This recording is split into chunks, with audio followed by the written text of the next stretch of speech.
Bien-aimés dans le Seigneur, bonsoir et merci de nous retrouver sur Canal de Vie Télévision. Il est 20h30 et chaque mercredi, lorsqu'il est 20h30, c'est votre rendez-vous de chaque mercredi. C'est pas plus, pas moins, votre émission de débat, votre émission qui vous permet de bien comprendre certains sujets. Et ce soir, nous sommes là pour vous aider, nous aider à comprendre un autre sujet. Certainement, ce sujet est déjà inscrit en bas de votre écran.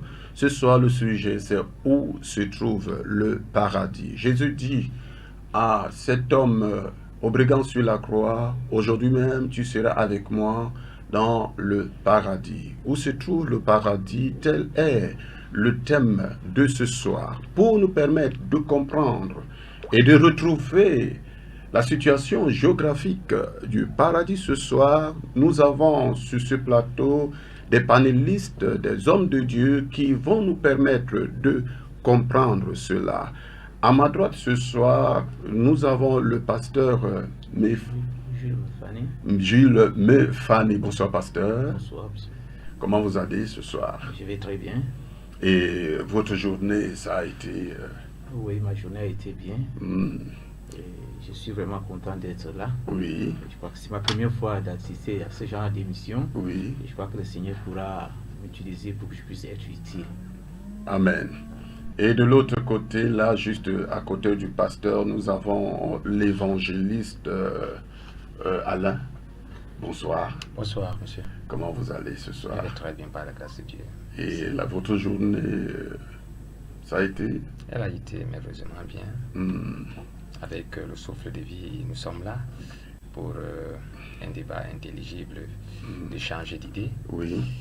Ça fait toujours un plaisir d'être là où les hommes de Dieu se trouvent pour partager ce qui concerne le royaume de Dieu. Voilà, pour partager ce qui concerne le royaume de Dieu. Bien-aimé dans le Seigneur, à ma gauche, ce soir, c'est, je peux dire, le patriarche de cette émission. Il fait partie de l'un des patriarches de cette émission. Quelqu'un qu'on ne présente plus, je sais qu'à la maison, vous le reconnaissez déjà, c'est le pasteur Dimala. Bonsoir, pasteur. Bonsoir, pasteur. Comment vous allez ce soir? Très bien, très bien. Et la journée, ça a été... Oui, elle a été vraiment bien houleuse. Oui. Parce que, vu les travaux Oui. que j'avais sur le plan professionnel, et aussi rassembler les idées par rapport à cette émission. De ce soir. Et surtout que je reviens de Kousséri. Oui. Oui, je crois bien que... Bon voilà, il est revenu de Kousséri ce soir pour nous permettre de pouvoir comprendre ce sujet où se trouve le paradis. Je vais vous relancer, pasteur Dimala, pour...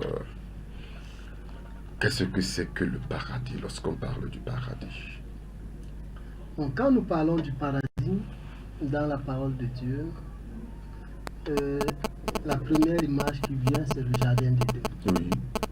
Et après le jardin d'Éden, sur le plan physique, on commence à réfléchir. Où est le jardin d'Éden? Après le jardin d'Éden, on commence à voir quelque chose de spirituel, qui n'est pas visible. Alors maintenant, la question de savoir où se trouve... Non, qu'est-ce que c'est que le paradis? Qu'est-ce que le paradis? Oui. Effectivement, dans le jardin d'Éden, nous voyons clairement avec l'exemple Adam, il était dans la présence de Dieu. Oui. Et dans la présence de Dieu, il était conscient et il était avec son Dieu, et plein de bénédictions, plein de communion avec Dieu. Donc pour vous, lorsqu'on parle du paradis, on fait allusion directement au jardin d'Éden? Non, ici, c'est une figure. Oui. C'est-à-dire que déjà, quand on parle de paradis, la première idée qui doit nous venir, c'est le jardin d'Éden. Effectivement, avant le péché. Oui. C'est-à-dire un endroit où on est dans la présence de Dieu, où on est en communion avec Dieu, où on est dans la paix, dans la joie, on est tranquille. Et maintenant, pasteur Mefana, c'est ça? Oui. Pasteur Mefana, Jésus dit aux brigands sur la croix, nous serons, aujourd'hui tu seras avec moi au paradis. Là, Jésus parle de quoi là au juste? Est-ce que c'est le ciel ou est-ce que... Je crois que de ce que Jésus est en train de parler, nous ne pouvons pas penser au ciel, nous pensons à un endroit où Dieu aimerait accorder à ceux qui lui seront fidèles, parce que le brigand sur la croix a fait une intervention qui pousse à penser qu'il s'est repenti, qu'il s'est reconnu coupable, qu'il a reconnu le Christ comme le Messie, et il aimerait être à ses côtés parce qu'il lui dit: souviens-toi de moi lorsque tu seras. Donc ici, quand on parle de paradis, il faut d'abord parler de la définition. Paradis, c'est un endroit de félicité, un endroit sublime, où tout n'est que bonheur. Oui, comme le bien-aimé le disait tantôt, je ne partage pas trop l'idée là. Parce que moi, je me disais que l'idée d'Éden, je pense que, même comme on ne peut pas dire que Dieu fait des erreurs, là-bas c'était une erreur. Parce qu'on ne pouvait pas parler de paradis, pendant que le serpent y était avec sa ruse, il pouvait être facilement manipulable par ce que nous connaissons là. Oui. Voilà, pasteur évangéliste Alain, le paradis, quand Jésus dit au brigand, aujourd'hui même, tu seras avec moi au paradis, pour vous, il s'agit de quoi? Je crois que j'aurai cette capacité encore de pouvoir m'exprimer en français, parce que au Canada, je suis du côté anglophone, ce qui fait qu'on a tendance, peut-être les gens seront surpris d'avoir quelques mots en anglais de temps en temps. Oui, allez-y. Mais généralement, lorsque les gens parlent, ou alors lorsqu'on parle de paradis, on fait allusion, n'est-ce pas, à la demeure de Dieu. C'est-à-dire que là où Dieu se trouve avec les anges, et on suppose aussi que les saints, lorsqu'ils meurent, ceux qui meurent en Christ, les croyants, n'est-ce pas, se retrouvent là-bas. Donc, c'est aussi en quelque sorte un Dieu de perfection par excellence. Là où il n'y a pas de péché, là où il n'y a pas de souffrance, là où il y a la paix totale. Et donc, lorsque Jésus dit au brigand, un des brigands d'ailleurs, parce que c'est celui-là qui avait reconnu la seigneurie de Jésus, alors que l'autre là s'en moquait, et puisqu'il avait reconnu la seigneurie de Jésus, et alors c'est supposé qu'il s'était repenti en lui disant de se souvenir de lui dans son royaume. Et en ce moment, il a reçu le salut. Il a reçu le salut du Seigneur qui lui a dit: je vous dis en vérité, aujourd'hui même vous serez avec moi dans le paradis. Je crois que c'est une promesse de vie. Une promesse de vie de ceux qui croient en Dieu, une promesse d'espérance. N'est-ce pas? En ce sens que lorsqu'on croit en lui, lorsqu'on accepte et on reconnaît la Seigneurie de Jésus, et alors on ne devrait pas s'inquiéter de l'après-mort, puisque après la mort on se retrouvera à un Dieu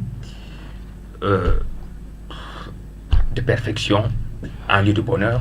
Donc pour vous, le paradis n'est pas un lieu, c'est la promesse de la vie que Jésus fait au brigand quand il lui dit aujourd'hui même tu seras avec moi au paradis. Le paradis, avant d'être un Dieu, il y a eu des promesses. Puisque nous savons de la Bible que lorsqu'on pêche, n'est-ce pas, selon le choix qu'on aura fait dans la vie, on sera de l'autre côté. Et lorsqu'on fait un choix de choisir Dieu, on sera également de l'autre côté. Bon, mais c'est également un environnement. C'est un environnement. En fait, le paradis, c'est Christ. Lorsque je parle de Christ, je ne parle pas seulement de Christ, Jésus-Christ, mais je parle de Christ. Un lieu, un endroit, n'est-ce pas, en accord avec, par exemple, Psaume 91, qui dit que ceux qui, n'est-ce pas, habitent les lieux secrets du Dieu demeurent à l'abri du Tout-Puissant. Ça, c'est Christ. Je parle de cet endroit-là comme le sein du Christ. Contrairement à ce qu'on avait comme le sein d'Abraham. Oui, bon, mais maintenant, Jésus dit, tu seras avec moi au paradis. Tu seras avec moi au paradis. Et vous vous dites, paradis, c'est Christ. Mais maintenant, Jésus dit, tu seras avec moi au paradis, pasteur Dimala. Bon, déjà, je crois que quand on parle de paradis, au départ, je suis parti de l'idée d'un espace visible, physique. Et maintenant, nous passerons à l'idée d'un espace, d'un environnement spirituel. Nous savons que le corps, l'homme, est constitué de 3 parties. Le corps, l'âme et l'esprit. Quand Dieu dit au brigand, maintenant, bien dès aujourd'hui, avec moi, tu seras au paradis. Et quelque temps après, on voit Jésus enterré, on voit le brigand enterré. Ils ne sont pas enterrés dans la même tombe. chacun est enterré dans sa tombe. C'est-à-dire qu'ils ne sont pas au même endroit. Mais maintenant, pourquoi maintenant on parle du paradis? Dieu le dit, Jésus lui dit, nous serons ensemble au paradis. Ça suppose que les deux, il y a une autre partie de chacun de leur corps, de leur être, se retrouve à un endroit. Et c'est cet endroit qui est appelé paradis. C'est-à-dire, et la Bible nous dit qu'il est réservé à l'homme de mourir une fois et après quoi vient le jugement. Et dès que l'on meurt, le saint, parce que ça va nous rappeler maintenant la présence des morts, des croyants après la mort, en attendant la résurrection corporelle. C'est-à-dire que 1 Thessaloniciens 4 nous dit que les morts en Christ dorment. Ils dorment, c'est leur corps qui dort dans la tombe. Mais leur âme et leur esprit continuent à vivre. C'est-à-dire qu'il y a une existence réelle et consciente de l'être, de l'esprit. Oui, mais maintenant, donc maintenant quand Jésus dit que nous serons ensemble au paradis, ça suppose que l'âme de Jésus, l'esprit de Jésus, et l'âme du brigand, l'esprit du brigand, les deux se retrouvent au paradis. Et la Bible nous montre clairement que c'est directement dans la présence du Seigneur. Le paradis, c'est directement, donc pour vous, le paradis se trouve dans la présence du Seigneur. Ça voudrait dire que quand il faut un peu bien situer cela, la présence du Seigneur, c'est déjà dans le ciel. D'accord. Bon, maintenant, si nous voulons situer... Oui, mais il faut situer. C'est parce que le thème nous amène à situer. Où est-ce que se trouve le paradis? Où est-ce que se trouve le paradis? Ici, directement, nous passons au ciel. Oui. Nous passons au ciel. C'est-à-dire que le Seigneur, la parole de Dieu nous montre que Jésus, lorsqu'il est mort, il est ressuscité, il est allé à la droite de Dieu le Père. Là, c'est au ciel. Le ciel est son trône. Et la terre, son marchepied. N'est-ce pas? Bon, mais avant cela, parce que moi, je vais situer le paradis peut-être à 3 endroits différents. J'ai commencé par l'Éden. Et maintenant, je vais parler du paradis qui est le sein d'Abraham. C'est-à-dire que lorsque nous regardons dans Luc, je crois bien 18, lorsque Jésus parle de la parabole de Lazare et de l'homme riche, où les deux sont morts, l'un s'est retrouvé au sein d'Abraham, Lazare, et l'autre s'est retrouvé, tous les deux étaient au même endroit qu'on appelle le séjour des morts. Et dans ce séjour des morts, il y a un endroit réservé aux croyants qui meurent en Christ, c'est-à-dire ou bien de l'Ancien Testament, bien du Nouveau Testament, qui est le sein d'Abraham, qu'on appelle encore le paradis.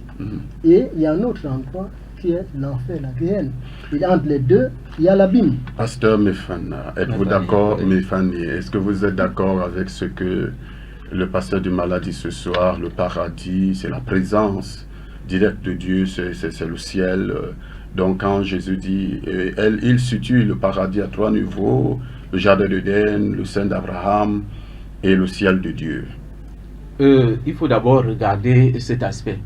Parce que la Bible dit que lorsque quelqu'un meurt, l'esprit retourne vers le Créateur. L'âme s'en va dans un séjour des morts pour attendre le jugement.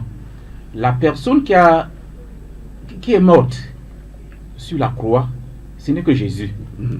Parce que la Bible dit que lorsque les gens sont venus regarder, visiter, constatant que Jésus était déjà mort, il n'y avait plus question de lui briser les pieds.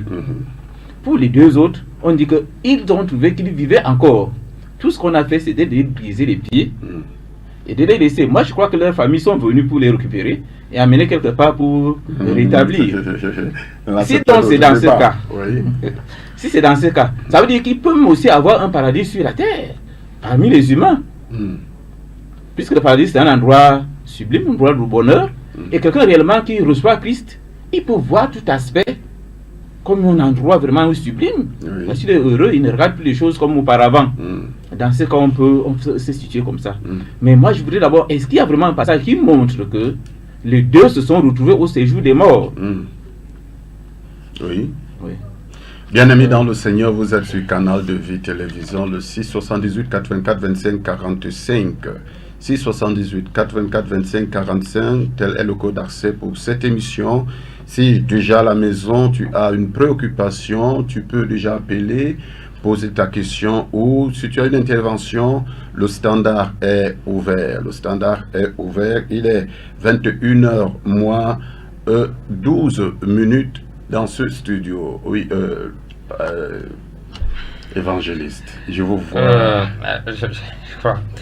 Bon, le paradis. Vous savez, la révélation, elle est progressive. Et comme j'ai dit tantôt, c'est aussi la présence de Dieu. Parce que la Bible nous parle, n'est-ce pas, du paradis de Dieu dans Révélation, dans Apocalypse 2:7. Maintenant, moi, j'aimerais aller plus que cela. Lorsque Jésus dit au brigand qu'il a reconnu, n'est-ce pas, qui s'est répandu, bien sûr, que je vous le dis, aujourd'hui même, je serai avec vous, n'est-ce pas, dans le paradis. Selon Luc 23, 43. Bon. Ceci suppose que le paradis, c'est déjà là où se trouve le Seigneur. Maintenant, où se trouve le Seigneur en réalité? Bon. Il avait dit à ses disciples qu'il s'en va chez le Père.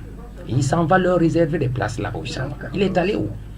Il est allé dans les cieux. Il fut enlevé. Parce que la Bible, selon Marc 16, 19, il est écrit, après leur avoir parlé, il fut enlevé au ciel. Il s'assit à la droite de Dieu le Père. Donc Jésus s'en est allé au ciel. Il est assis à la droite de Dieu, c'est-à-dire au siège de l'autorité. Maintenant, lorsque nous partons avec Éphésiens, chapitre 1, verset 20 à 21, on nous dit comment Dieu l'a ressuscité. Il a fait asseoir dans les lieux célestes, c'est très haut au-dessus de toutes les principautés. Et si nous repartons encore avec Éphésiens chapitre 2 à 6, nous verrons que Dieu nous a ressuscités ensemble avec lui et nous a fait asseoir avec Jésus-Christ dans les lieux célestes. Donc nous sommes assis avec lui en Jésus-Christ. Maintenant, lorsque nous sommes sur terre et que nous croyons en Jésus-Christ, c'est-à-dire nous acceptons sa Seigneurie, nous devenons fils de Dieu, la nouvelle naissance, nous sommes transférés du monde des ténèbres, n'est-ce pas, au monde, n'est-ce pas, au monde de lumière du Fils de Dieu, selon un Colossiens, n'est-ce pas, 13. Ça veut dire donc que même étant physiquement sur terre, parce que la mort, ce n'est qu'une perte de la capacité à pouvoir vivre sur terre. Mais lorsque nous sommes déjà physiquement sur terre ici, d'accord, nous nous retrouvons déjà en la présence du Seigneur avec Jésus-Christ. Bien-aimé, bonsoir. Bonsoir. Comment je peux vous appeler? Papa Nono. Ouais, Papa Nono, bonsoir. Comment vous allez ce soir? À la grâce de Dieu, ça va. Merci. Non, nous vous écoutons. Cher client, votre correspondant. Certainement, il reviendra. Oui, allez-y. Voilà, j'étais en train de dire que le paradis même en fait commence ici. Donc moi, chrétien, moi, enfant de Dieu, né de nouveau, appartenant à la famille, n'est-ce pas, de Christ, puisque en fait, je parle ici de l'Église universelle, le corps du Christ. Oui. Parce que Christ est la tête, nous sommes, n'est-ce pas, les membres de son corps. Oui. Et comme je l'ai dit tantôt, le paradis, c'est là où se trouve Jésus. Oui. Et Jésus se trouve aussi dans l'Église, qui est, n'est-ce pas, son corps. Et nous qui constituons, n'est-ce pas, ce corps-là. Donc déjà, je dirais même que avant même de considérer après la mort, le paradis, c'est déjà ici sur terre pour ceux qui sont en Christ. Puisque, étant en Christ, ils entrent dans la présence de Dieu, ayant été transférés d'un monde des ténèbres vers, n'est-ce pas, le royaume de chaque fils de Dieu de lumière. Raison pour laquelle la Bible dit que même si nous sommes sur terre, nous sommes sur terre, mais nous ne sommes pas de la terre. Ça veut dire que spirituellement, là c'est une conception spirituelle, parce que nous sommes physiquement, toi et moi, nous sommes ici. Mais de façon spirituelle, ayons l'idée que lorsque nous sommes déjà en Christ, nous sommes dans la présence du Seigneur et nous nous retrouvons dans le paradis. Plus que la présence de Christ suppose que nous sommes en Jésus-Christ. Donc là se trouve Jésus et là se trouve le paradis. Bien-aimés dans le Seigneur, vous êtes sur Canal de Vie Télévision et vous regardez votre émission, pas plus, pas moins, le 678 424 25 45. Vous pouvez revenir, même Papa Nono qui a appelé là tout à l'heure et ça s'est coupé.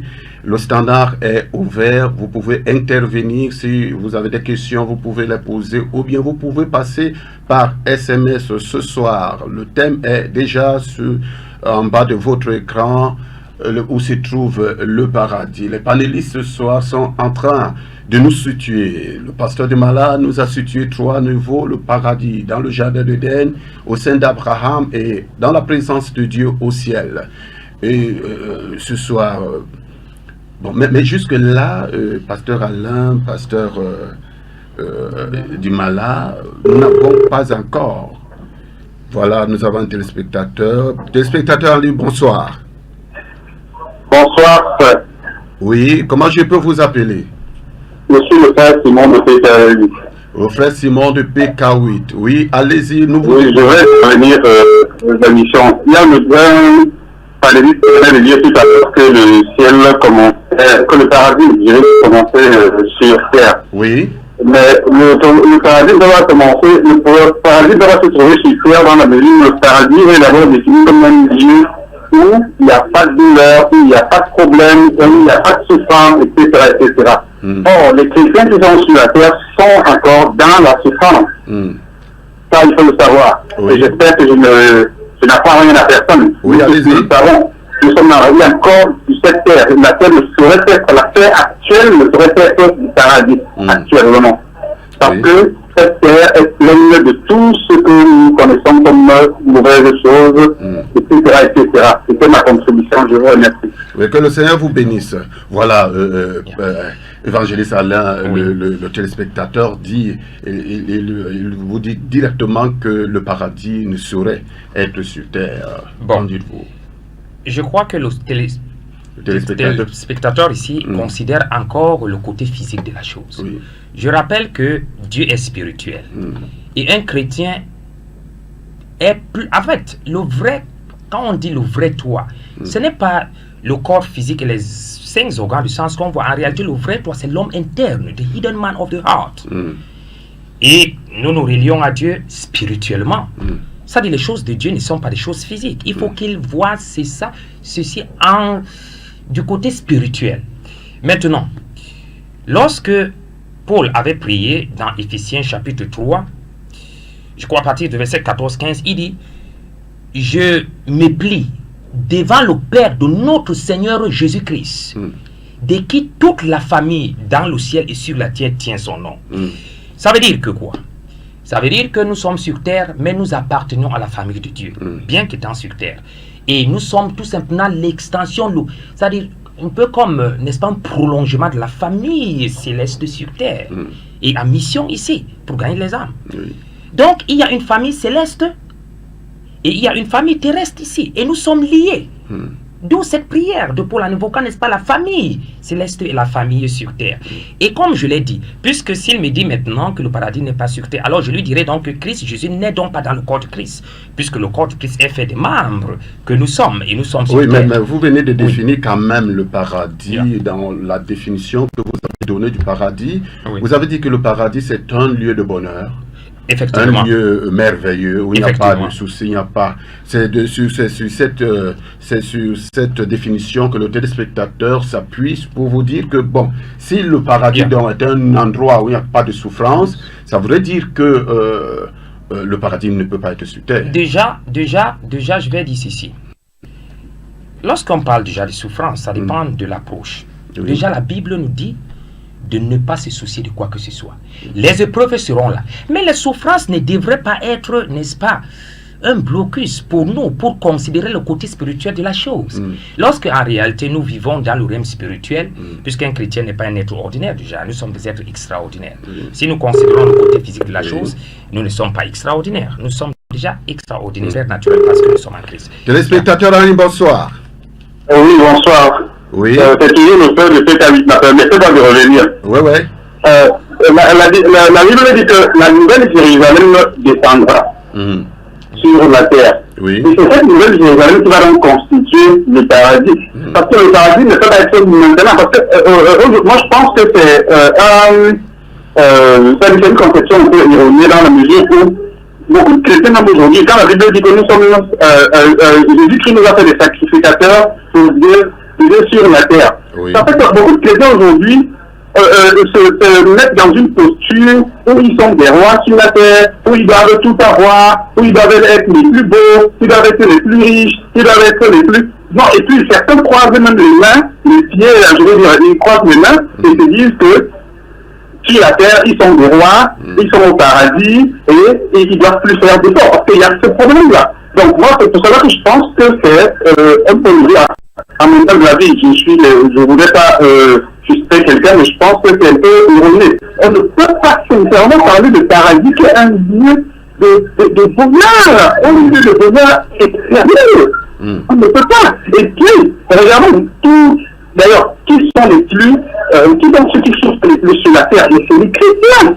Hein? Et même sur le plan, quand ils parlent même du plan spirituel, là, il y a un très grand effort, d'ailleurs, qui ne vient même pas de nous, qui vient du Seigneur Jésus-Christ, qui vient du Saint-Esprit, je veux dire, pour nous aider, mais pas à supporter toutes les difficultés et les frustrations, les tribulations sur la terre.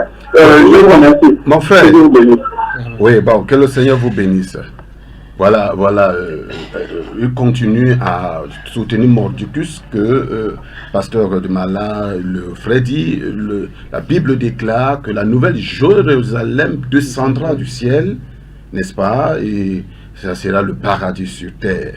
Et maintenant, quand il vous dit, le paradis ne peut pas être sur la terre.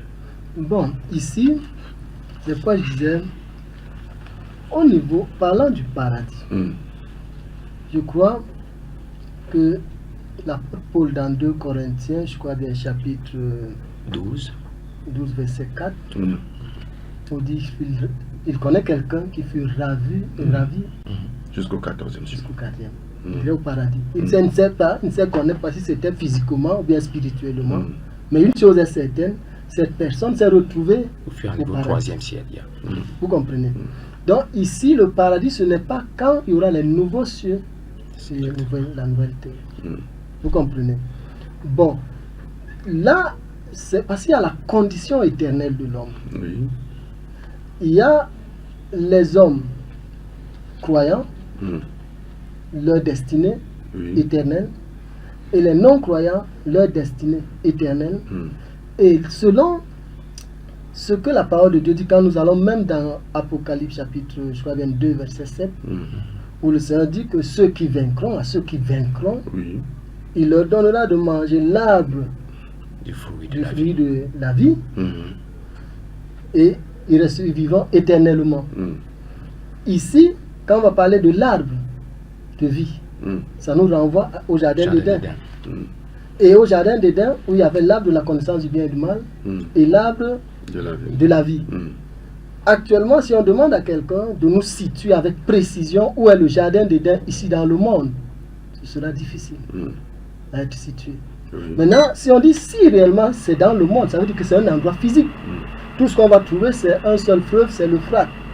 Les autres 3 fleuves, on les connaît. Mais une chose est certaine, avec les chamboulements qu'il y a eu sur la terre, le déluge, le Sodome et Gomorrhe, tout ça, le Seigneur, lui seul sait où il a caché le jardin d'Éden. Vous comprenez? Bon, mais par contre, l'Apocalypse dit à la fin, celui qui vaincra, il aura de cet arbre. Ça veut dire que c'est un endroit. Donc ça voudrait dire que vous voulez dire qu'on ne peut pas, parce que vous avez déjà répondu à la question d'une manière très indirecte. Vous voulez dire qu'on ne peut pas situer où est-ce que se trouve le paradis? Oui, si on veut le chercher ici sur terre, on ne peut pas le situer avec précision. Enfin, l'ancien jardin d'Éden. Vous comprenez un peu? On ne peut pas. Donc je pense que la notion du paradis physique est dépassée. Le paradis, il est spirituel. Vous comprenez? Et c'est un espace, c'est un environnement créé par le Seigneur et qui n'aura pour habitants que ceux qui lui appartiennent. Vous comprenez? Ce sera au ciel, je pourrais encore dire, dans le banquet de l'agneau, parce que quand l'église sera enlevée, Bon, le paradis sera entre-temps aux cieux. Avant que Christ ne revienne encore sur terre.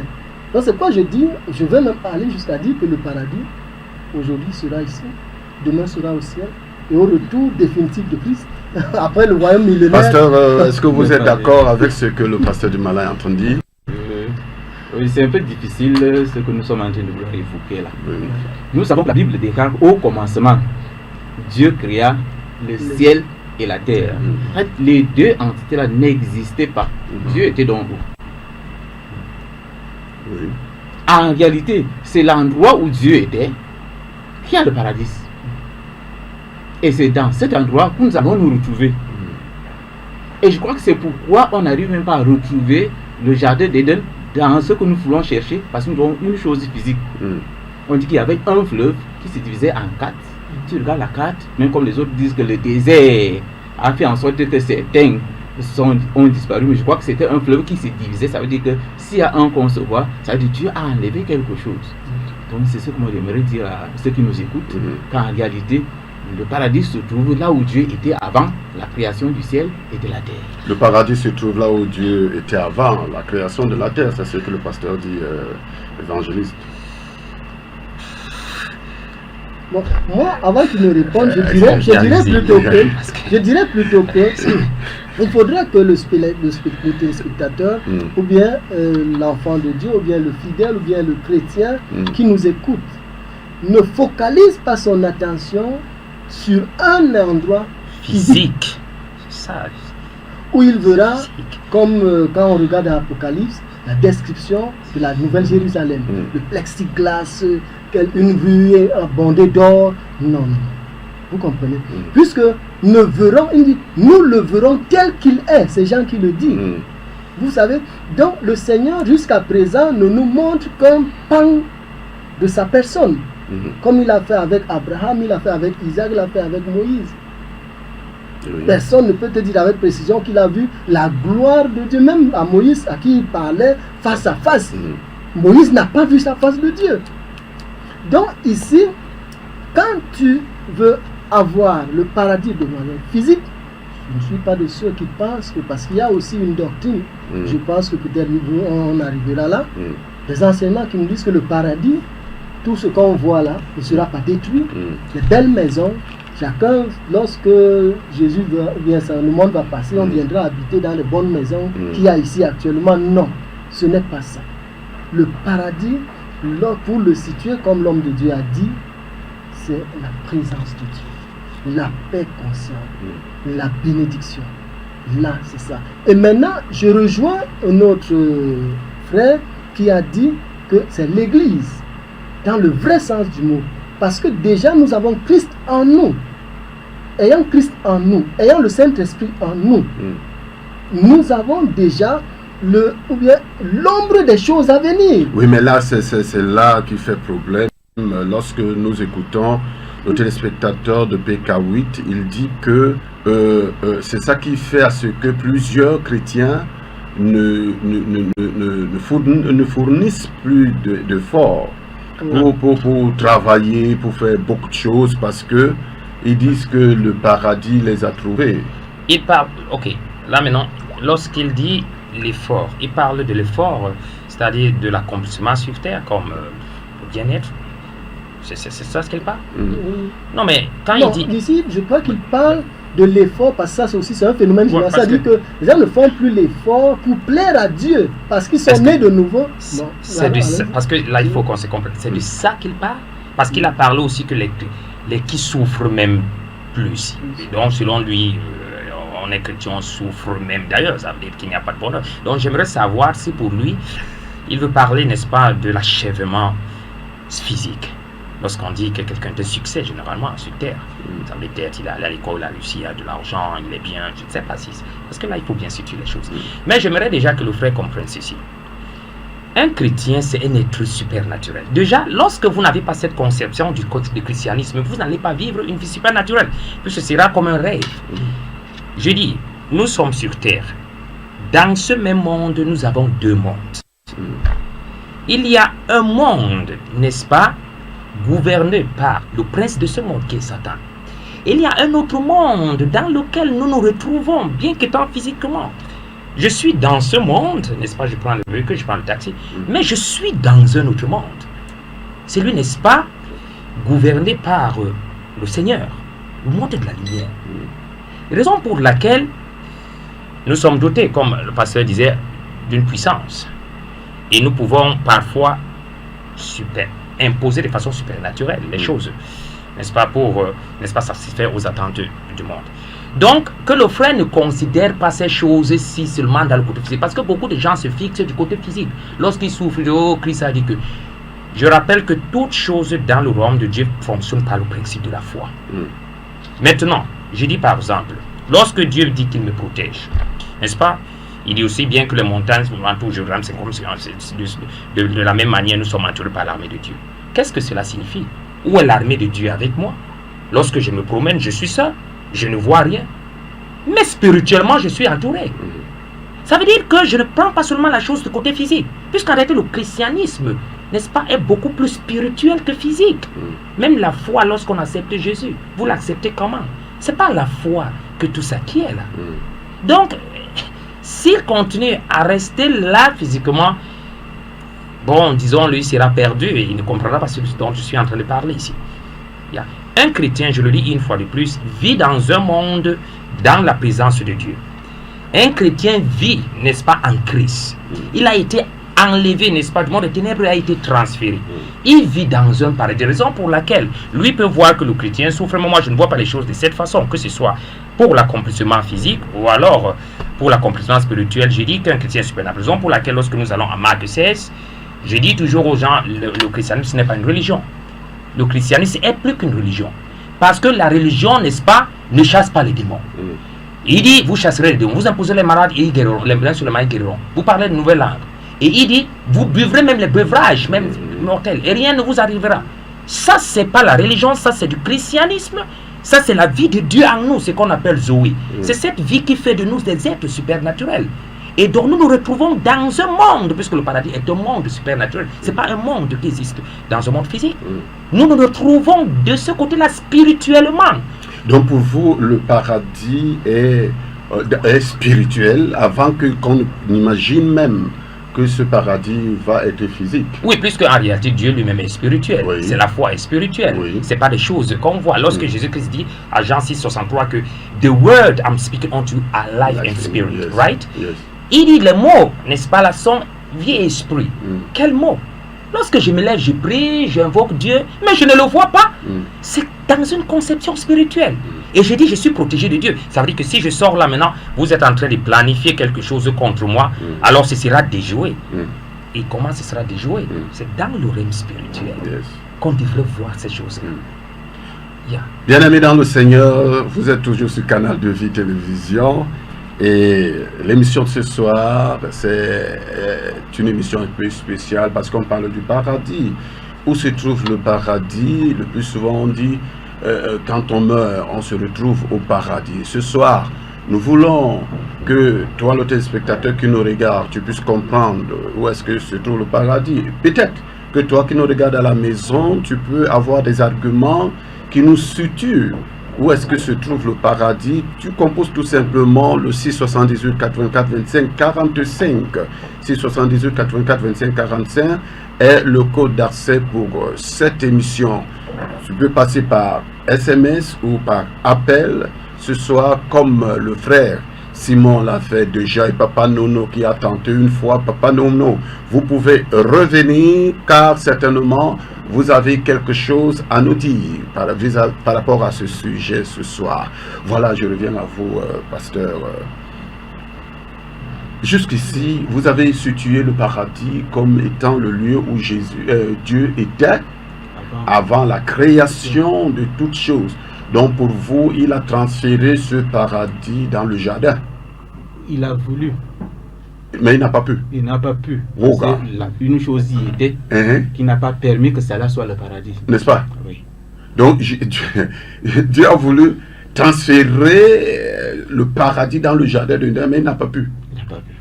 Mais quand là, ça va faire à ce que là. Dieu n'a pas peur. Nous devons savoir qu'à un moment même, Dieu a regretté d'avoir créé l'homme. Oui. C'est-à-dire, l'homme a tellement créé des problèmes à Dieu que par nous, Dieu a pu rater beaucoup de choses. Ça voudrait dire que Dieu s'est même perdu dans son travail lui-même. Non.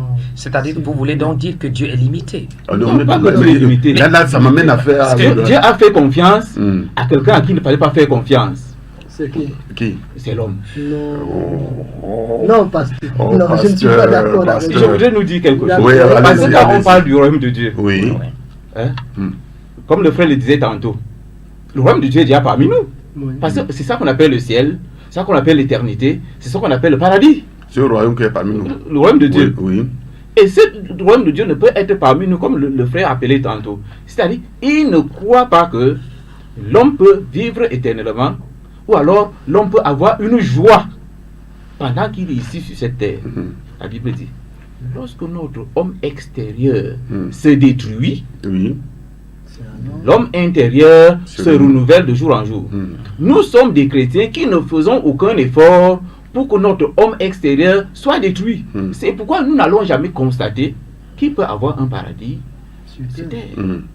Parce que nous allons continuer à regarder les choses comme le regarde l'homme naturel.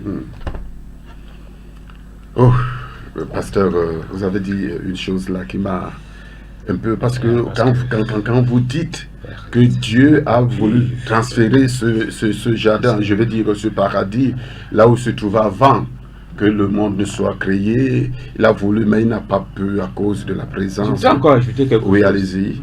Lorsque Dieu se fâche, parce que l'homme s'est mal comporté dans le jardin, on lit, il dit qu'il a fait sortir l'homme. Mais le serpent, est-ce qu'il a fait sortir? Après, il a mis les chérubins pour que personne n'ait plus accès. Je crois que c'est la raison pour laquelle les gens ne voient même plus. ça. Téléspectateurs en ligne, bonsoir.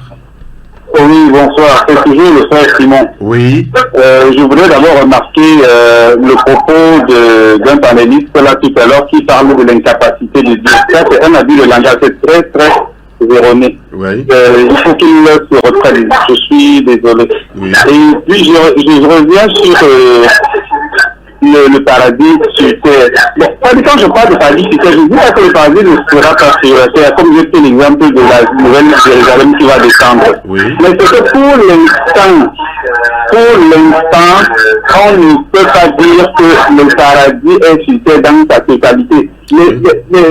Les chrétiens peuvent voir, n'est-ce pas, les prémices du paradis lorsqu'ils se lèvent spirituellement. Mais ils ne peuvent pas, le paradis ne peut pas être sur la terre actuellement dans sa totalité. Donc, c'est rien. Je vous remercie. Merci beaucoup, mon frère. Voilà. Le frère dit le paradis ne peut pas être sur terre dans sa totalité. Maintenant, quand on parle de la totalité du paradis sur terre, pasteur, que dites-vous? Bon, je crois que nous voulons amener le téléspectateur à avoir une idée précise, permettez-moi l'expression, Oui. de ce qu'est le paradis. Et de comprendre que ce qui est final, ce qui sera final, parce que quand nous rentrons dans Apocalypse chapitre 21-22, nous allons voir que le paradis, ce sera un endroit d'une incroyable beauté, orné de bijoux et d'or, où il y aura le fleuve d'eau de la vie, le trône de Dieu, l'arbre de vie, les saints, les juifs sauvés, les non-juifs, l'église, ils adoreront, serviront, loueront Dieu pour toujours et se réjouiront de sa présence, puisqu'ils seront son peuple et Dieu lui-même habitera avec eux et sera leur Dieu. Les saints verront la face de Dieu. Ils auront son nom écrit sur leur front. Ils seront semblables à Christ car ils le verront tel qu'il est. Ça, c'est la totalité. Oui. Bon, maintenant, pendant que nous aspirons à cette totalité. Oui. Nous devons regarder l'Église, corps du Christ, dans sa perfection, sans tache ni ride. Vous voyez bien que tout ce que j'ai cité là, lorsque un chrétien, selon les 4 persévérances de Actes chapitre 2, où il persévérait dans l'enseignement des apôtres, dans la communion fraternelle, dans la fraction de pain, dans les prières, celui qui va chercher à fonctionner à ce rythme et s'abandonnera à Dieu, je vous assure, partout où il va arriver, il va refléter la gloire de Dieu. Et même s'il réussit à fonder un foyer et qu'il maintient ce principe, sa maison sera un paradis. Donc ici, nous sommes tous d'accord que le paradis, selon la conception divine, dans sa totalité, il n'est pas ici sur terre. Mais il y a une race de personnes mises à part par Dieu parce qu'elles ont accepté Christ, parce qu'elles ont décidé de vivre comme Christ, parce qu'elles ont décidé de ressembler à Christ. Cette race de personnes rassemblées à un endroit déjà va refléter cette, comme l'épitome, ça de la petite image de cette totalité du paradis. Évangéliste, j'ai comme l'impression que le téléspectateur, le frère Simon, a réfléchi. C'est pour cela qu'il a dit le paradis sur la terre n'est pas dans sa position à basculer. Il a réfléchi, il a quand même vu certaines choses. Et il a parlé de la totalité. Bon, maintenant, quand on parle de la totalité, non, de la moitié, parce que tout à l'heure, le pasteur vient de donner la totalité, la chose même vraie. Maintenant, quand on parle même de la moitié, est-ce que vous pouvez démontrer un peu la vie et tout ça qui est dans la moitié de ce qui est appelé paradis sur terre? Bon, c'est vrai que je vais juste parler par rapport à cela, mais bon, totalité, partialité, bon, progressons-en de cette façon. Bon, comme le pasteur l'a si bien expliqué, la totalité retrouve, n'est-ce pas, à la seconde venue, n'est-ce pas, de Christ, lorsqu'il y aura l'accomplissement de toutes ces choses selon Révélation 21-22. Mais maintenant, je comprends la partialité, cette totalité. Bon, partialité peut-être en ce sens que, bon, contrairement à la perfection, au bonheur, nous sommes chrétiens, nous sommes sur terre, nous faisons encore face, n'est-ce pas, aux difficultés de la vie, n'est-ce pas, à tout ce que d'autres hommes, même ceux qui n'ont pas choisi Christ, font face. Parfaite de Christ. Voilà. Bon, mais ce que j'aimerais, donc, je crois que c'est dans ce sens qu'il parle de partialité, hein, parce que nous faisons toujours face à ces, n'est-ce pas, difficultés-là. Mais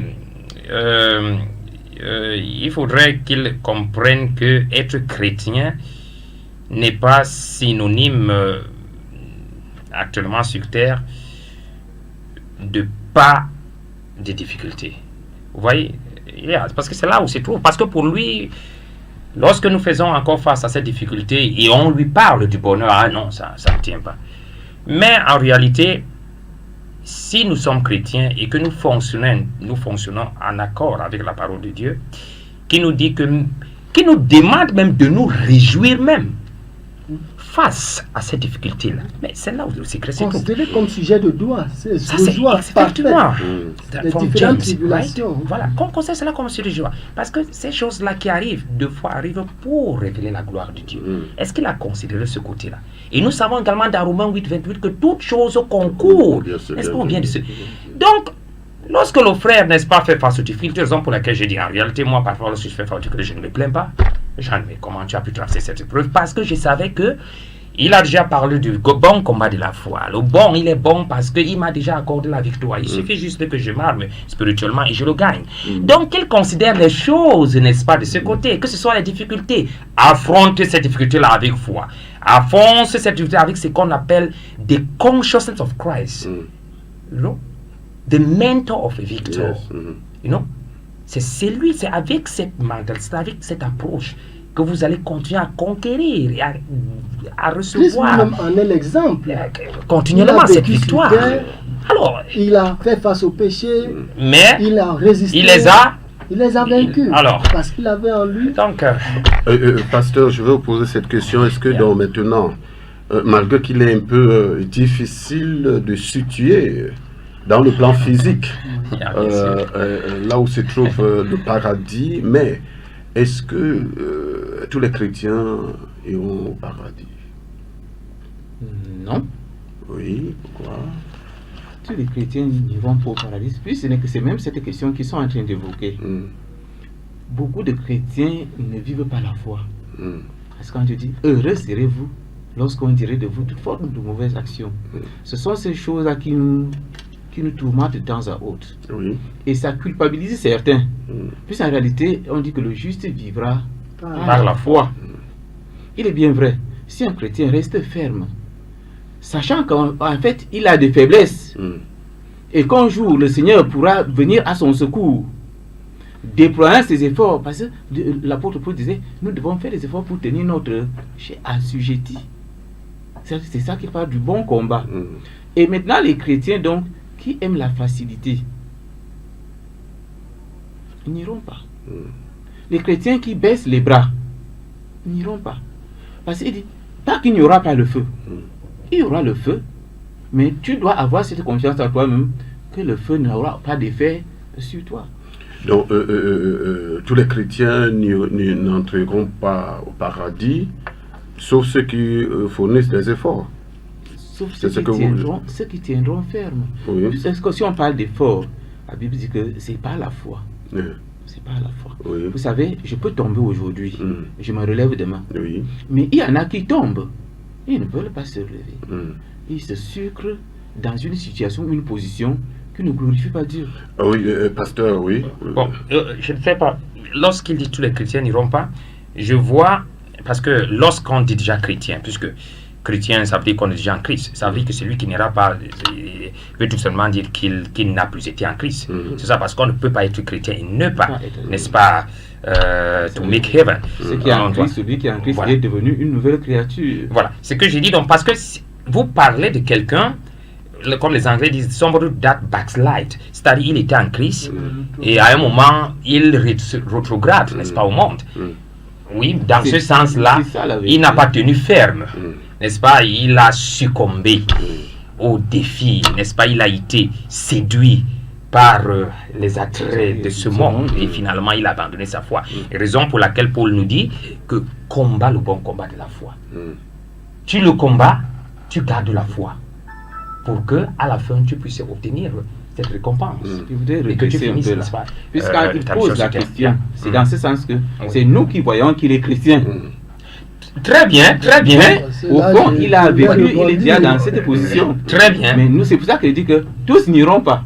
Puisque certains se font encore chrétiens pendant que la vie. Raison pour laquelle je dis que, effectivement, on se dit chrétien, n'est-ce pas? Celui-là, puisque lorsque nous parlons de chrétien, je comprends ce que vous dites. Parlons vraiment du sens vraiment propre de. Parce que je comprends que vous pouvez parler, n'est-ce pas, de ceux qui sont hypocrites en réalité. On croit qu'il est chrétien, mais en réalité, il ne l'est pas. Mais là, il n'est pas chrétien. Là, c'est notre. Apocalypse chapitre 2, verset 7 dit que celui qui a des oreilles entende ce que l'Esprit dit aux églises. À celui qui vaincra, je donnerai à manger de l'arbre de la vie qui est dans le paradis de Dieu. Il parle à l'église. Maintenant, le mot paradis revient encore, là, qui est dans le paradis de Dieu. Là, le paradis, là. Ça, c'est Révélation 2.7. Le paradis de Dieu. Ici, bon, en fait, moi je dis. C'est ça, parce que notre thème se tourne autour du paradis, paradis de Dieu. En fait, le paradis de Dieu, c'est, disons, la demeure finale. Où les enfants de Dieu, ceux qui ont décidé de suivre Dieu, vivront Christ, éternellement. Vivront éternellement. C'est sûr que c'est ça. Bon, maintenant, Dieu seul sait où ça se trouve. Vous comprenez un peu? Dieu seul sait. S'il faut essayer de chercher physiquement où est-ce qu'on va le retrouver, c'est Dieu seul. Parce qu'il dit à la fin, même cette nouvelle terre, les nouveaux cieux vont disparaître. Il va créer une nouvelle terre, des nouveaux cieux. Lui seul sait où cet endroit va se retrouver. Mais je vais vous dire qu'il sera aussi physique. Parce que là, on parle de la Jérusalem qui redescend. Bien sûr, qui va redescendre. Bon, maintenant, pour revenir sur les chrétiens pour revenir sur les chrétiens qui n'entreront pas dans le royaume. Téléspectateurs, bonsoir. Oui, c'est toujours le frère Simon de Pétaï. Oui, Si nous prenons l'exemple dont le pasteur vient de citer tout à l'heure, le verset dans l'Apocalypse, il dit que c'est ceux qui auront vaincu qui recevront n'est-ce pas, l'arbre de vie qui se trouve dans le paradis de Dieu. Oui. Donc si nous prenons dans ce cas, est-ce que les vivants actuellement, est-ce que nous qui sommes sur la terre, nous pouvons déjà vivre ce royaume, ce paradis? On ne peut pas vivre ce paradis. Hein? Oui. Je dis bien, déjà Jésus lui-même, quand il parlait de paradis aux brigands, ils n'étaient pas encore morts, les deux. C'est quand ils sont morts, c'est quand nous parlons de paradis après la mort. Voilà. Donc maintenant, le paradis sur terre, c'est l'ombre. Le combat n'est pas encore terminé. On n'a pas encore vaincu. Hein? D'accord. Ici, dire que le combat n'est pas encore terminé, c'est un peu comme dire à un enfant de Dieu, lui poser de l'assurance du salut. C'est-à-dire qu'aucun enfant de Dieu ne peut dire avec précision s'il ira au ciel ou pas. Alors que nous, regardant la parole de Dieu, nous basant sur les promesses de Dieu, nous ayant la foi en la réalisation des promesses de Dieu, nous pouvons dire avec précision. Effectivement. Moi, je crois que je me suis engagé à servir Christ, je marche selon sa parole et je me bats pour m'abandonner à lui et faire sa volonté, le servir, et j'irai au ciel. S'il m'arrive maintenant que le Seigneur revient, je serai enlevé. Donc dire qu'on attend jusqu'à la fin pour être sûr d'aller au ciel. Et c'est là justement la raison pour laquelle la Bible nous dit de continuer à travailler, n'est-ce pas? To work out our salvation, nous continuons à travailler notre salut. Et si le frère attend la fin, il ne fait, puisque c'est maintenant qu'il déterminera la suite. Je vais parler plus tard. Téléspectateurs, bonsoir. Oui, merci, c'est toujours moi. Ce que le pasteur est en train de dire là tout à l'heure cause dans mon problème aujourd'hui, c'est-à-dire que c'est un couteau à double tranchant. C'est un couteau à double tranchant. Pourquoi? Ça a poussé donc certains chrétiens aujourd'hui à dire c'est bon, j'ai donné ma vie à Dieu, je peux continuer ma vie comme je veux, je peux mener ma vie à n'importe quel moment, n'importe comment, parce que je suis déjà entré dans le royaume des cieux. Et de toute façon, qu'est-ce qui se passe? Ok, mon frère, ce que je dis, c'est que il y a beaucoup à faire. Donner sa vie à Dieu n'est qu'un pas. Parce que là, c'est ce que le frère est en train, parce qu'il faut faire très attention. Quelqu'un dit, je suis né de nouveau, j'appartiens à Christ, mais cela ne suffit pas. Après cela, il y a, n'est-ce pas, autre chose à faire. Le christianisme ne se limite pas à dire que je suis né de nouveau. Qu'en dis-tu de chasser les démons? C'est-à-dire d'aller à l'étape beaucoup plus supérieure, de vivre, n'est-ce pas, la vie de Christ. Qu'en est-il, n'est-ce pas, de la vie de Dieu en nous? Zoé qui fait de nous des êtres supernaturels. Donc ce n'est qu'un premier pas. Après avoir, n'est-ce pas, accepté Christ, il faut maintenant qu'on marche en la lumière de la parole de Dieu. Ça veut dire que si on ne marche pas en la lumière de la parole de Dieu, si on ne vit pas selon sa foi, n'est-ce pas? Si on ne combat pas le bon combat de la foi, on garde sa foi, finir sa course, justement comme le frère a dit, on n'y entrera pas. Donc c'est pas seulement dire je suis, non. Ces chrétiens qui sont là, font cela, sont dans l'erreur. Oui, ici j'ajouterais, parce que ce que le frère vient d'évoquer là, c'est ceux qui pensent que la grâce, source de salut, nous permet de faire ce que nous voulons. Qu'on lui-même a répondu en disant non, ce n'est pas ça. Ce n'est pas parce que nous sommes sous la grâce que nous devons faire ce que nous voulons. Jamais. C'est pourquoi ici j'aimerais aussi rebondir directement par exemple sur le cas de Simon le magicien qui a vu les apôtres venir et comme lui c'était un magicien, il a donné sa vie à Jésus entre guillemets, c'est-à-dire bon, il a accepté Christ, il a suivi les apôtres et à un moment donné, pendant qu'il était au milieu d'eux, comme tout bon frère, il marchait, descendait, c'est jusqu'au moment où il arrive, qu'il voit comment est-ce que le Saint-Esprit est donné aux fidèles par l'imposition des mains, et qu'il demande aux apôtres de lui donner aussi le Saint-Esprit en contrepartie de l'argent. Et c'est alors là que l'apôtre Pierre lui dit non, cette affaire, tu n'as pas part à cette affaire. Et c'est à ce niveau qu'on comprend que malgré le fait qu'il soit au milieu des enfants de Dieu, au milieu des apôtres, il n'était pas encore converti parce que Pierre lui dit que tu n'as ni part ni lot dans cette affaire.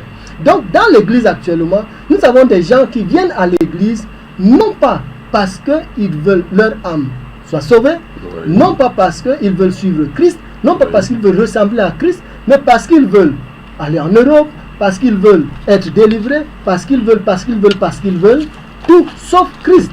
Et là, ça pose encore le problème de l'évangile. Oui, bon, mais j'ai comme l'impression que nous sommes déjà un peu au sujet. Non, bon, ça c'est un parenthèse, voilà. bien sûr. Donc, mais nous sommes en train de parler du paradis. J'ai posé la question de savoir est-ce que tous les chrétiens iront au paradis.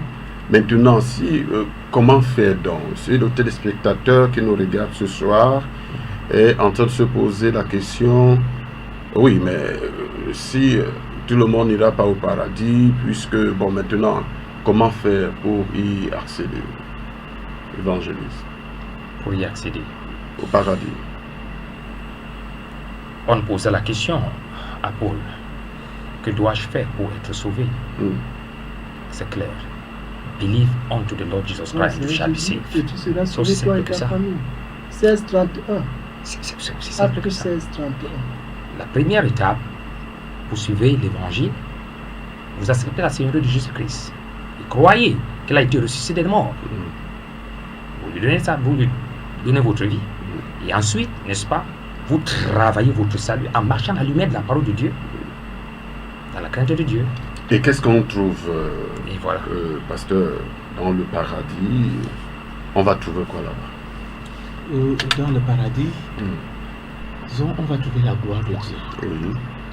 On va trouver la plénitude de Dieu. Oui. On va trouver, disons, la joie ineffable dans notre cœur. Disons, on sera à une dimension où réellement il n'y aura que réjouissance. Oui. Et je voudrais un peu rentrer en arrière parce que quand il répondait là, une chose m'est venue à l'esprit. Alors Dieu nous demande de travailler de mieux en mieux pour notre salut. Quand on parle de salut, on parle de la délivrance. Quand on parle de salut, on parle de la sûreté. Quand on parle de salut, on parle de la sécurité. La délivrance, ça veut dire que le chrétien doit travailler jusqu'à se sentir libre à l'égard du péché. La sûreté, ça veut dire se retrouver à l'abri. Ça veut dire que ces choses ne l'atteignent plus. Et la sécurité, ça veut dire de temps en temps qu'il soit convaincu qu'il est protégé de ces choses. Et quand tu y parviens, tu vas donc accéder pour vraiment, il n'y a que bonheur. Parce que lorsque Lazare se retrouvait, l'homme riche se retrouve avec Lazare dans l'autre monde, on sent qu'il est en côté, vraiment il y aura le tourment. Donc pourquoi il y aura abondance et les gens vont convoiter ce que nous sommes. Donc au paradis, il y aura le bonheur et tout ça. Et maintenant, pasteur, je vais poser cette question. On pourra dire que quelle est cette question bête et qui sera, je veux dire, le commandant en chef au paradis. Non, je crois que la parole de Dieu nous montre que le Seigneur a tout remis à son Fils. Oui. Et lorsque le Seigneur Jésus va faire ce travail de jugement, il reprend tout, il redonne à son Père. Je crois que c'est ce que la parole de Dieu nous dit. N'est-ce pas? Mais est-ce que le diable, pasteur évangéliste Alain, est-ce que le diable pourra se retrouver là-bas? Le diable. Parce que dans le jardin d'Éden, le paradis, dans le jardin d'Éden, il était là-bas. Quelqu'un a dit, le pasteur a dit tout à l'heure qu'il a même empêché Dieu de pouvoir achever son travail. Est-ce que là-bas... Au paradis, déjà, si déjà les êtres humains qui sont manipulés par le menteur par excellence, qui est Satan, certains d'autres les noms, selon Révélation 20, 11, 15, si votre nom ne se retrouve pas dans le livre de vie, c'est ceux dont les noms seront retrouvés dans le livre de vie, qui vivront là-bas.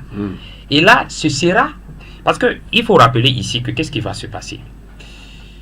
Bon, excusez-moi, j'aimerais dire ceci. Lorsqu'on meurt, vous voyez, il y a deux endroits. Puisque le choix s'est fait sur terre. Après la mort, vient le jugement. Donc c'est sur terre qu'on choisit où on ira. Whether we are dropped into paradise or we are dropped in hell. Au séjour des morts. Maintenant, je laisse le côté parce qu'en fait, le pécheur ira dans cette affaire et après, n'est-ce pas, la venue de Christ avec le nouveau ciel, la nouvelle terre, on parle également de l'étang de feu. Donc, ils seront jetés dans l'étang de feu. Ici, sera éternellement dans la tourmente éternelle. Maintenant, ceux qui ont cru en Christ, ceux qui se meurent en Christ, ou les saints d'avant, n'est-ce pas, voilà. Puisqu'on ne parle même plus, le saint d'Abraham, même qu'on parle, c'était avant la mort et la résurrection de Jésus. C'est dans l'Ancien Testament. Avec l'arrivée de Jésus, on ne parle plus du saint d'Abraham. Raison pour laquelle il a dit aux brigands que vous serez avec moi. Donc en fait, on devrait parler, n'est-ce pas, du saint de Christ. Alors, on entre dans la présence de Dieu lorsqu'on meurt, dans ce paradis, si on veut, dans cet endroit de rétention temporaire, en attendant, n'est-ce pas, Nouveau Jérusalem. Et il y aura deux choses qui vont se passer, deux jugements. Vous savez ça? Il y aura un jugement pour nous face à Jésus pour recevoir, n'est-ce pas, la récompense. Selon ce qu'on aura accompli. Pour laquelle je disais aux frères que ce n'est pas lorsqu'on partira d'ici. C'est à partir d'ici que les choses se décident. Parce que pour recevoir le couronnement, n'est-ce pas, il faudrait faire de bonnes choses. Lorsque nous sommes dans notre physique sur terre, avec cette capacité de vivre. Et alors on recevra, n'est-ce pas, selon, lorsque vous prenez 2 Corinthiens 5, 10 ou alors Romains, n'est-ce pas, 14, 10, vous l'avez voir, cette récompense-là. Et maintenant, et avec, n'est-ce pas, avec les œuvres qui seront testées. Et il dit bien que vos œuvres pourront être brûlées, mais vous serez sauvés. Et là, on parle de ceux qui sont déjà en la présence du Seigneur, dans 1 Corinthiens 3, 15. Maintenant, il y aura maintenant ce deuxième jugement, n'est-ce pas, dans 2 Corinthiens 6, 2, 3, où, n'est-ce pas, avec cette tourmente, et où les saints, puisque les saints, vous savez, les saints, nous, les saints, par la grâce de Dieu, nous jugerons le monde, et nous jugerons aussi les anges. Ça, c'est dans 2 Corinthiens 6, 2, 3, c'est ça. Après, donc, tout cela, que Nouvelle Jérusalem, la ville sainte, et puis sera établie, et puis ceux qui sont dans l'enfer, n'est-ce pas, seront jetés dans l'étang éternel de feu. Et voilà donc, en quelque sorte, de façon futuriste, ce que nous décrit la parole de Dieu. Oui. Yeah. Et maintenant, pasteur, vous avez dit tout à l'heure que tout le monde n'ira pas au paradis, tout ça. Et est-ce qu'au paradis, on va manger là-bas, on va boire au paradis?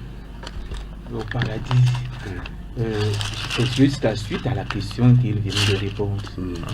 La Bible dit que lorsque nous irons, pourquoi est-ce que le diable ne sera pas là-bas? Et même s'il viendra, il n'aura aucune puissance. Parce que la Bible dit que nous aurons revêtu l'incorruptibilité. C'est-à-dire que ce corps que le diable a pu corrompre n'y sera plus. Ça veut dire que nous serons des gens forts, puissants. Est-ce que déjà ce corps aura besoin de la nourriture? Ce qui pose vraiment un peu l'équivoque, c'est que Jésus-Christ à la résurrection a encore mangé. Sûrement on va manger. Et quand on va au banquet de l'agneau, la Bible dit qu'il y aura des mets succulents. Bon, mais lorsque je lis la parole de Dieu, bon, frère, si on nous reçoit comme ça là-bas, tant mieux. Alors, mais ici, là, dans Matthieu 22, 30, il est dit que car à la résurrection, les hommes ne prendront point de femmes, lorsqu'on parle, n'est-ce pas, de ces 7 frères qui ont posé la même femme, et ni les femmes de Marie, mais ils seront comme les anges de Dieu dans le ciel. Nous serons comme les anges de Dieu dans le ciel. Apparemment, nous serons en train d'adorer continuellement Dieu, ce qui est dit révélation. Donc il n'y aura pas à boire, il n'y aura pas, puisque nous n'aurons pas faim. Mais tout à l'heure, le pasteur venait de lire chapitre 2 de Révélation du 7. Yeah. Oui, je lui donnerai, n'est-ce pas, le fruit, le jardin et à manger. Bon, ici, il y a un fruit. Je voulais revenir un peu sur les habitants du paradis. Voici ce qui va se passer selon la parole de Dieu. Après, au niveau le jour de l'enlèvement, ceux qui sont morts en Christ ressusciteront d'abord. Mhm. C'est-à-dire qu'ici, ils vont, leur Corps physique. sortiront. Exactement. Et après, nous les vivants, qui serons là au moment de l'enlèvement, nous serons transportés et dans les airs retrouver notre Père, notre Christ, notre frère, notre 1 Sauveur, Thessaloniciens 4,16. et nous irons au ciel avec lui. Mhm. Il y a le principe des corps glorifiés, c'est-à-dire les corps que nous allons revêtir à la résurrection. Ces corps sont physiques, Spirituel. ils sont à la fois physiques, spirituels. Glorified body. Ces corps, comme le corps glorifié de Jésus, il est l'exemple parfait. Après la résurrection de Jésus, aucun mur ne pouvait l'arrêter, mais pourtant il était physique, on pouvait le toucher. Ce même corps, il pouvait manger, puisqu'il a mangé le poisson.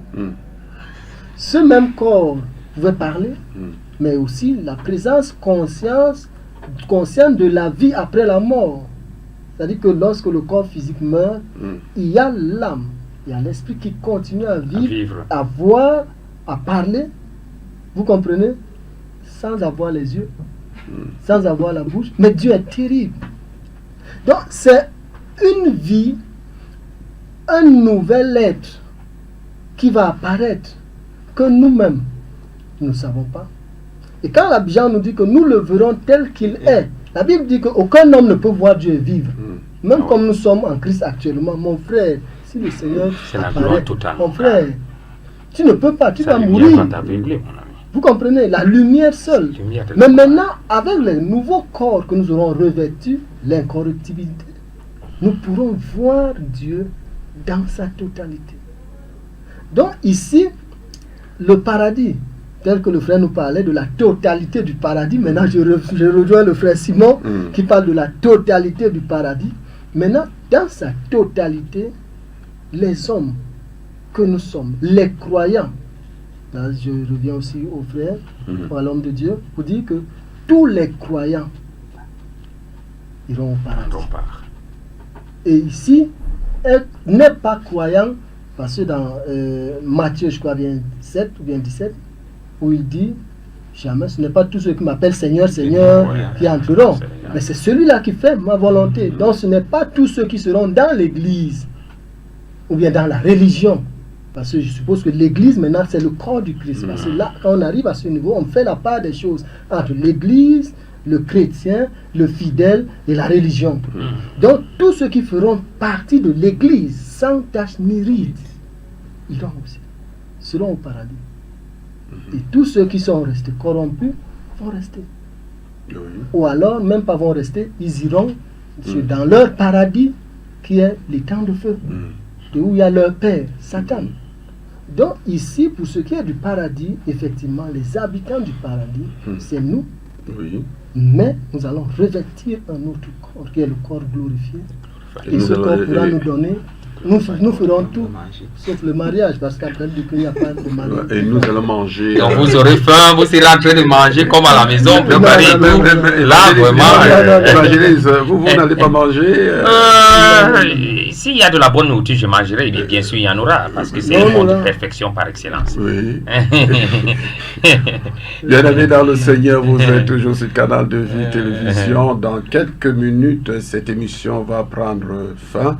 Et si vous avez encore des questions, même le frère Simon qui nous appelle depuis PK8 peut continuer à intervenir, et pourquoi pas toi qui nous regardes également, même sur Internet, tu peux envoyer tes questions ou bien nous appeler au 678 84 25 45. 678 84 25 45 est le code d'accès pour cette émission. Voilà, Pasteur Alain, voilà le chrétien qui veut à tout prix entrer au paradis. Et maintenant, vous avez dit que tout le monde n'entrera pas là-bas. Le pasteur a dit que tout le monde n'entrera pas au paradis. Et vous avez dit que le paradis est sur terre. Le frère Simon a dit pas de la totalité. Maintenant, les chrétiens comment le chrétien peut-il savoir qu'il vit déjà le paradis sur terre? Bon, lorsque nous parlons de paradis sur terre, là, il faudrait qu'on revienne encore à préciser que nous ne parlons pas de quelque chose qu'on verra physiquement. Nous sommes ici dans un aspect spirituel. Parce que déjà, le christianisme, c'est quelque chose qui est spirituel. Christ spirituel accepte. Donc, tout part déjà, justement, parce que la finalité de tout ce que nous sommes en train de faire, c'est pour que nous puissions vivre éternellement. C'est pour que nos noms puissent, n'est-ce pas, se retrouver dans le livre de vie.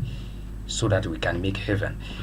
Maintenant, l'étape première, c'est que quelqu'un accepte la Seigneurie de Jésus-Christ. Parce que c'est à travers lui que passe le salut. Il n'y a aucun autre nom donné aux hommes sous le ciel par lequel nous devrons être sauvés, excepté le nom de Jésus-Christ. Tout commence par là.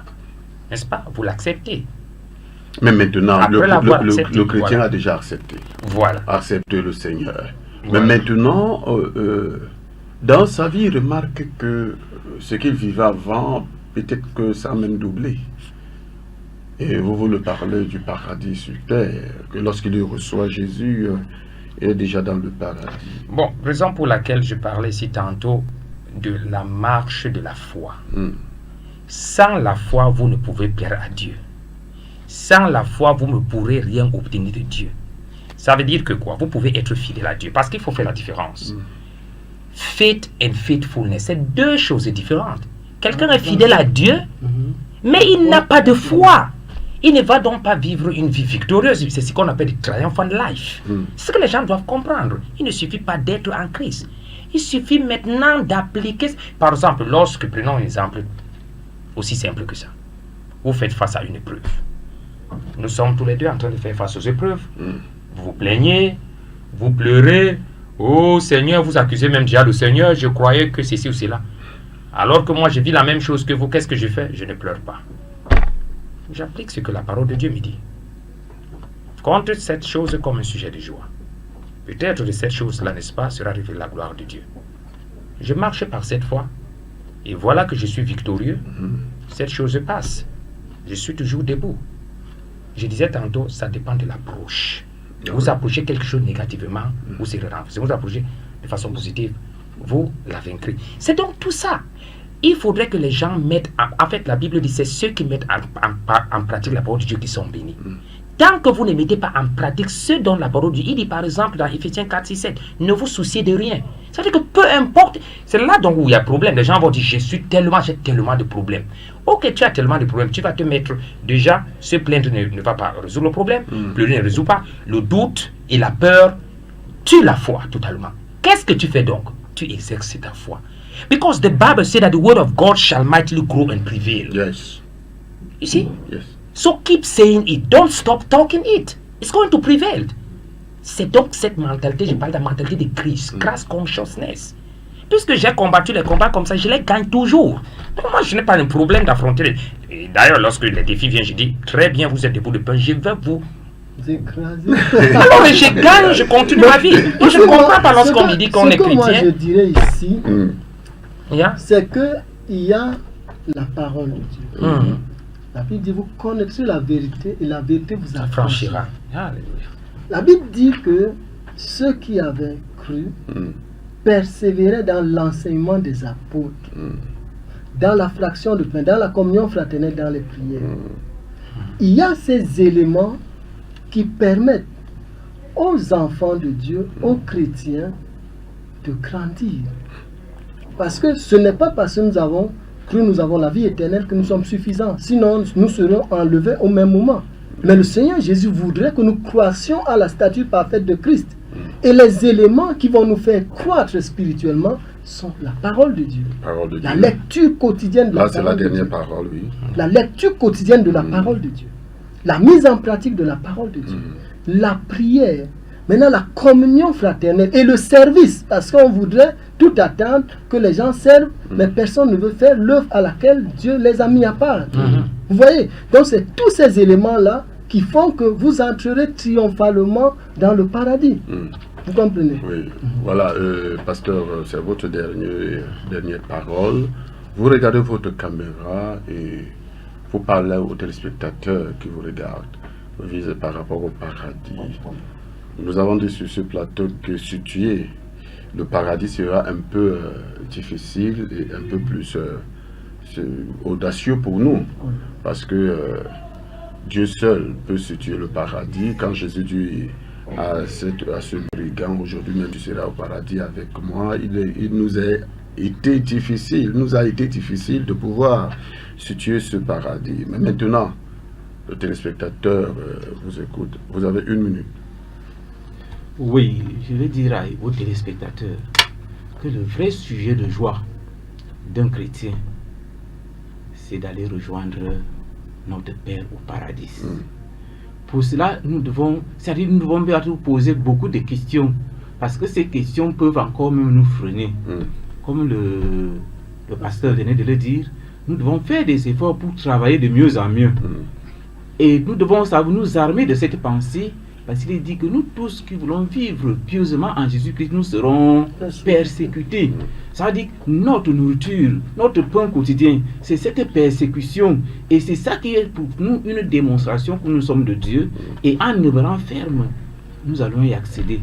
Et je voudrais te dire, toi qui m'écoutes, toi que Dieu a permis que tu puisses suivre cette émission, ne cherche pas à connaître là où il y a le paradis. Ce sont très souvent des sujets de distraction. Mais en fait, le paradis c'est quelque part. Et tu y seras si tu demeures ferme jusqu'à la fin. Voilà, évangéliste, pendant 1 minute, que pouvez-vous dire à ce téléspectateur qui nous regarde? Chers frères et sœurs en Christ, voilà que nous venons au terme, n'est-ce pas, de cette émission. Ça a toujours été un plaisir d'être là pour partager. Puisque la Bible dit que nous devons nous encourager, même ceux qui sont en Christ chrétien que nous sommes, nous devons, n'est-ce pas, continuer à nous exhorter les uns les autres. Alors, mon exhortation en ce jour est que ne soyez pas distraits de savoir où se trouve en réalité le paradis, puisque ça importe peu pour le moment. Ce qui importe, c'est la finalité. Nous voulons tous vivre éternellement avec le Seigneur Jésus-Christ. La première étape, c'est d'accepter la Seigneur de Jésus-Christ, accepter que Dieu l'a ressuscité des morts, et dans votre cœur, et confesser ce Seigneur, et ensuite marcher en la lumière de sa parole. Ne trébuchez pas face aux épreuves, n'abandonnez pas, tenez ferme, combattez le bon combat de la foi. Parcourez votre mission sur terre, gardez la foi, car la récompense qui nous est réservée est grande, et la finalité, c'est la vie éternelle. Donc je vous encourage, chers frères et sœurs, n'est-ce pas, à rester fidèles au Seigneur, peu importe, n'est-ce pas, les défis de la vie qui viendront à vous. N'abandonnez pas, tenez bon, combattez ce bon combat de la foi, gardez la foi, vous allez vaincre et vous vivrez éternellement. Que le Seigneur vous bénisse. Merci. Bien-aimés dans le Seigneur, Madame, Monsieur, merci de nous avoir regardé ce soir sur Canal de Vie Télévision. C'était votre émission, pas plus, pas moins. Chaque mercredi, lorsqu'il est 20h30, nous sommes sur ce plateau pour débattre par rapport à un sujet, par la grâce de Dieu. Retrouvons-nous mercredi prochain lorsqu'il sera 20h30 avec un autre sujet et des panélistes également. D'ici là, restez scotchés sur les programmes de Canal de Vie. Que le Seigneur vous bénisse.